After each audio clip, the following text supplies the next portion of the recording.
কৰক বন্ধ কৰক বন্ধ কৰক বঞ্চিত কৰা নীতি বন্ধ কৰক বন্ধ কৰক বন্ধ কৰক বঞ্চিত কৰা নীতি বন্ধ কৰক বন্ধ কৰক বন্ধ কৰক শুনিছা নাই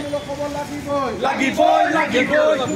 বহিৰাগত প্ৰাৰ্থীক অসমত চাকৰি দিয়া ষড়যন্ত্ৰ বন্ধ কৰক বন্ধ কৰক বন্ধ কৰক অসমৰ ল'ৰাক বঞ্চিত কৰি বহিৰাগতক চাকৰি দিবলৈ দিয়া নহ'ব নহ'ব নহ'ব অসম চৰকাৰ হাই হাই হাই হাই হাই অসম চৰকাৰ হাই হাই হাই হাই হাই অসমৰ শিক্ষিত যুৱক যুৱতীক বঞ্চিত কৰা নচলিব নচলিব নচলিব সকলোবিলাক জাতীয় জনগোষ্ঠীয় সংগঠন একলগ হৈ আমি ৰাজপথলৈ ওলাই আহিছোঁ উপায়ুক্ত কাৰ্যালয়ৰ সন্মুখলৈ কাৰণ আমি দেখিলোঁ যোৱাকালি অসম চৰকাৰৰ উচ্চ শিক্ষা সঞ্চালকালয়ে এখন অতি জাতিধ্বংসী খিলঞ্জীয়া বিৰোধী এখন জাননী জাৰি কৰিছে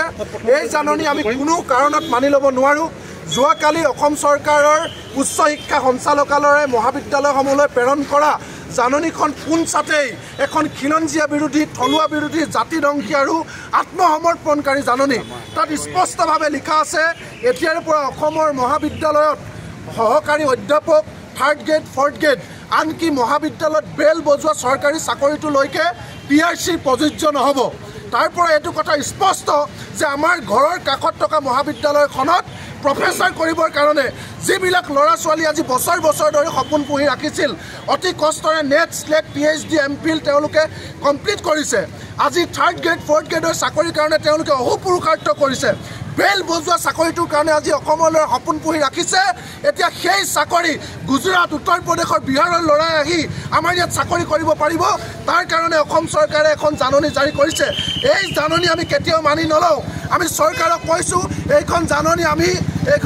আমি ইয়াতে ফালিছোঁ অসম চৰকাৰৰ এই জাননী আমি কেতিয়াও মানি নলওঁ যোৱাকালি উচ্চ শিক্ষা সঞ্চালকালয়ে দিয়া জাননী আমি মানি নলওঁ যিকোনো মূল্যৰ বিনিময়ত এইখন জাননী বাতিল কৰিব লাগিব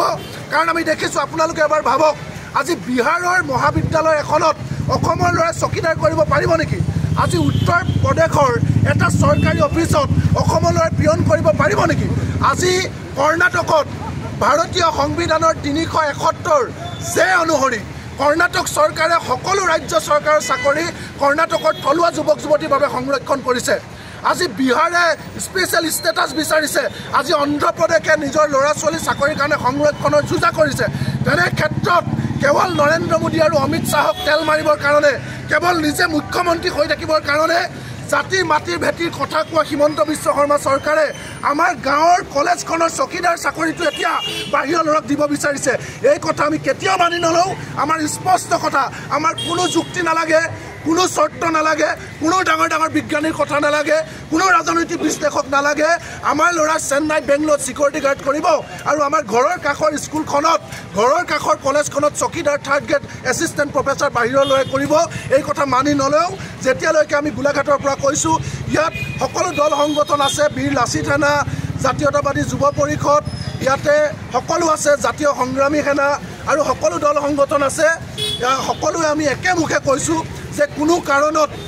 কাৰণত যোৱাকালি জাননী আমি মানি নলওঁ আৰু দ্বিতীয় কথা ৰাজ্যক বানপানীত ডুবাই যোৱাকালি এখন কমিটি গঠন কৰিছে যে অসমত এতিয়া বিধায়কবিলাকে 50% পৰ্যন্ত তেওঁলোকে দৰমহা বৃদ্ধি কৰিব আমি বিধায়কসকলক কৈছোঁ আপোনালোক স্বাৰ্থপৰ আমি মন্ত্ৰীসকলক কৈছোঁ আপোনালোক জাতিদ্ৰোহী যি সময়ত মানুহে চাউল পোৱা নাই পশুখাদ্য পোৱা নাই সেই সময়ত কি যুক্তিত আপোনালোকে নিজৰ দৰমহা 3.5 লাখ 4 লাখ কৰিব বিচাৰিছে আপোনালোকৰ লাজ লগা নাই আপোনালোকৰ দায়িত্ববোধ নাই মানুহে বানপানীত পকপকাই আছে আৰু আপোনাৰ কিহৰ খকত 4 লাখ দৰমহা লাগে এই সিদ্ধান্ত বাতিল কৰক তাকে ক'বৰ কাৰণে আজি আমি প্ৰতিবাদী কাৰ্যসূচী ৰূপায়ণ কৰিছোঁ যোৱাকালি জাৰি কৰা উচ্চ শিক্ষা সঞ্চালকালয়ৰ জাননী আৰু মন্ত্ৰী বিধায়কে নিজৰ দৰমহা বৃদ্ধি কৰিবৰ কাৰণে গঠন কৰা আয়োগ দুয়োটা সিদ্ধান্ত বাতিল কৰিবলৈ আমি দাবী জনাইছোঁ